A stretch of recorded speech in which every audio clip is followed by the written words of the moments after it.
It is illegal under the Labor Standard Code for any person to directly or indirectly charge or collect a fee from an individual for finding or trying to find employment for the individual, or for providing the individuals with information about any employer seeking employees for employment in Nova Scotia. It is also illegal under the Labor Standard Code for employers to directly or indirectly recover from an employee recruitment cost incurred by the employer in recruiting the employee. तो friends, ये statement है Nova Scotia province of Canada की। ये Nova Scotia की provincial immigration की statement है कि कोई भी कंपनी या कोई भी इंडिविजुअल आपसे पैसे नहीं ले सकता आपके लिए जॉब ढूंढने के लिए, या अगर वो जॉब ढूंढने की कोशिश कर रहा है, या ये भी बता के आपसे पैसे नहीं लिए जा सकते कि हमारे पास कोई कंपनी है जिसमें जॉब्स हैं और हम आपको जॉब दिलवा देंगे। इस काम के लिए कोई इंडिविजुअल या कंपनी रिक्रूटर आपसे पैसे नहीं ले सकता।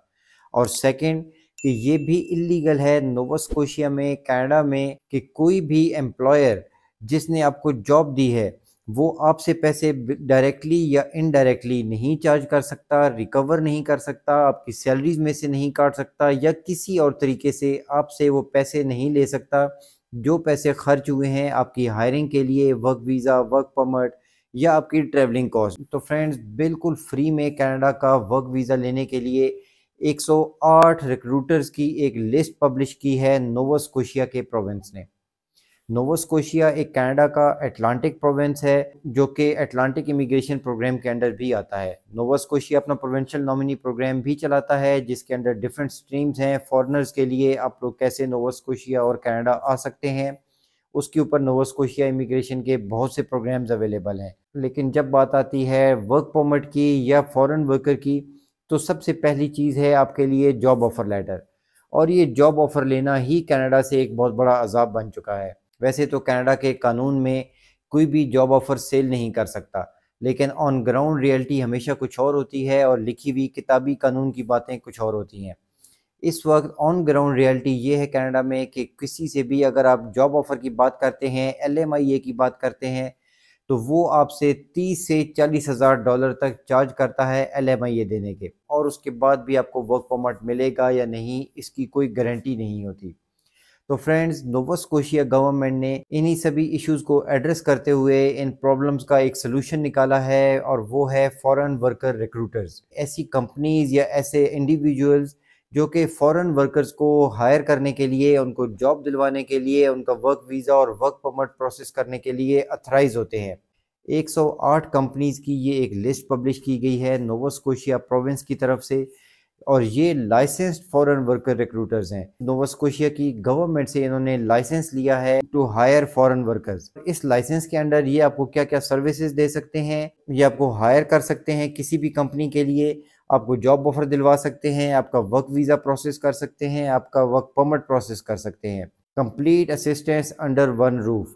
अगर आप as a foreign worker Canada आना चाहते हैं under the temporary foreign workers program, Atlantic immigration program या नोवा स्कोशिया PNP के किसी भी और प्रोग्राम के अंडर आप लोग कनाडा आने में इंटरेस्टेड हैं, तो ये 108 लाइसेंस्ड फॉरेन वर्कर रिक्रूटर्स आप लोगों की हेल्प के लिए, आपकी सर्विसेज के लिए यहाँ पे बैठे हैं। नोवा स्कोशिया गवर्नमेंट की वेबसाइट आपके सामने है, लाइसेंस्ड फॉरेन वर्कर रिक्रूटर्स। इसमें गोरे लोग भी हैं, इंडियन भी हैं, पाकिस्तानी भी हैं, चाइनीज़ भी हैं, अफ्रीकन कैनेडियंस भी हैं। 108 रिक्रूटर्स या रिक्रूटमेंट एजेंसीज की ये एक लिस्ट है। ये रिक्रूटर्स की लिस्ट के लिए लिंक आपको डिस्क्रिप्शन में दे दूंगा, आप लोग इसकी कंप्लीट डिटेल्स चेकआउट कर सकते हैं, इस लिस्ट को चेक कर सकते हैं। ये एक फॉरेन वर्कर रिक्रूटर का लाइसेंस है जो कि नोवा स्कोशिया गवर्नमेंट इशू करती है। Licence to engage in foreign worker recruitment, ये लाइसेंस ज़रूरी है उन सभी के लिए जो कि फॉरेन वर्कर की रिक्रूटमेंट करना चाहते हैं और उनको नोवा स्कोशिया लाना चाहते हैं। लेकिन जिनके पास भी ये लाइसेंस है वो सिर्फ आपको नोवा स्कोशिया के प्रोविंस में ही जॉब दिलवा सकते हैं। जब ये 108 रिक्रूटर्स की लिस्ट और इनकी डिटेल्स आप देखेंगे तो आपको पता चलेगा कि ये सभी रिक्रूटर्स नोवा स्कोशिया के प्रोविंस में फ़िज़िकली मौजूद नहीं हैं। इसमें कोई प्रिंस एडवर्ड आइलैंड में बैठे हैं, कोई न्यू ब्रंसविक में है, कोई ओंटारियो में है, कोई ब्रिटिश कोलंबिया में होंगे।